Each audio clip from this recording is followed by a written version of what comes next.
ಹದಗೆಟ್ಟ ಕಾನೂನು ಸುವ್ಯವಸ್ಥೆ ಬಿಜೆಪಿ ಆರೋಪ ವಿಚಾರಕ್ಕೆ ಸಂಬಂಧಿಸಿದಂತೆ ಗೃಹ ಸಚಿವ ಪರಮೇಶ್ವರ್ ಪ್ರತಿಕ್ರಿಯೆ ನೀಡಿದ್ದಾರೆ.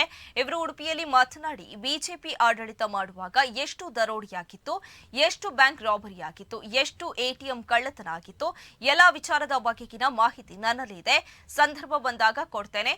ಕಾನೂನು ಸುವ್ಯವಸ್ಥೆ ಕಾಪಾಡಿಕೊಂಡು ಬಂದಿದ್ದೇವೆ. ಯಾವುದೇ ದೊಡ್ಡ ಗಲಾಟೆ, ಕೋಮು ಗಲಭೆಗಳು ಆಗ್ತಿಲ್ಲ. ಕಳ್ಳತನ, ದರೋಡೆ ಇವೆಲ್ಲವನ್ನ ಕೂಡ ಹತ್ತಿಕ್ಕುವ ಕೆಲಸ ಮಾಡುತ್ತೇವೆ. ಮಂಗಳೂರು ಬ್ಯಾಂಕ್ ರಾಬರಿ ಪೊಲೀಸರಿಗೆ ಗೊತ್ತಿದ್ರೆ ಮೊದಲೇ ನಿಲ್ಲಿಸುತ್ತಿದ್ರು.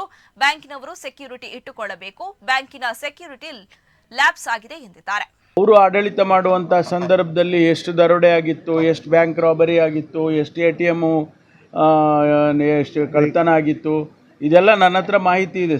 ಸಂದರ್ಭ ಬಂದಾಗ ಕೊಡ್ತೇನೆ, ಅದನ್ನು ಖಂಡಿತವಾಗಿ ಕೊಡ್ತೇನೆ. ಕಾನೂನು ಸುವ್ಯವಸ್ಥೆ ಭಾಳ ನಾವು ಕಾಪಾಡ್ಕೊಂಡು ಬಂದಿದ್ದೇವೆ. ಕಳೆದ 2 ವರ್ಷದಿಂದ ಯಾವುದೇ ಒಂದು ದೊಡ್ಡ ಗಲಾಟೆಗಳು ಮತ್ತೊಂದು ಕಮ್ಯುನಲ್ ಇಶ್ಯೂಗಳು ಯಾವುದು ಕೂಡ ರಾಜ್ಯದಲ್ಲಿ ಬರದಾಗ ನೋಡ್ಕೊಂಡಿದ್ದೀವಿ. ಕಳ್ಳತನ, ದರೋಡೆ ಇವೆಲ್ಲವನ್ನು ಕೂಡ ನಾವು ಹತ್ತಿಕ್ಕತಕ್ಕಂಥ ಕೆಲಸ ಪೊಲೀಸ್ನವ್ರು ಮಾಡ್ತಾನೆ ಇದ್ದಾರೆ. ಈಗ ನಿನ್ನೆ ಕಳ್ಳತನ, ಈಗ ಬ್ಯಾಂಕ್ ರಾಬರಿ ಮಂಗಳೂರಿನಲ್ಲಾಗಿದ್ದು, ಅದು ಯಾರಿಗಾದರೂ ಪೊಲೀಸ್ನವರಿಗೆ ಗೊತ್ತಿದ್ದರೆ ಅದನ್ನು ಖಂಡಿತವಾಗಿ ನಿಲ್ಲಿಸೋರು. ಅವರು ಬ್ಯಾಂಕಿನವರು ಸೆಕ್ಯೂರಿಟಿಯನ್ನು ಇಟ್ಕೊಳ್ಬೇಕು. ಅವರು ಸೆಕ್ಯೂರಿಟಿ ಲ್ಯಾಪ್ಸಸ್ಸು ಅವ್ರ ಕಡೆಯಿಂದ ಆಗಿದೆ.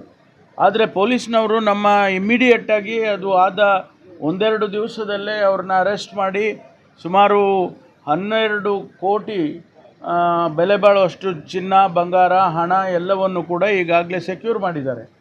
ಅವರನ್ನು 3 ಜನರನ್ನ 4 ಜನರನ್ನ ಹಿಡ್ಕೊಂಡಿದ್ದಾರೆ.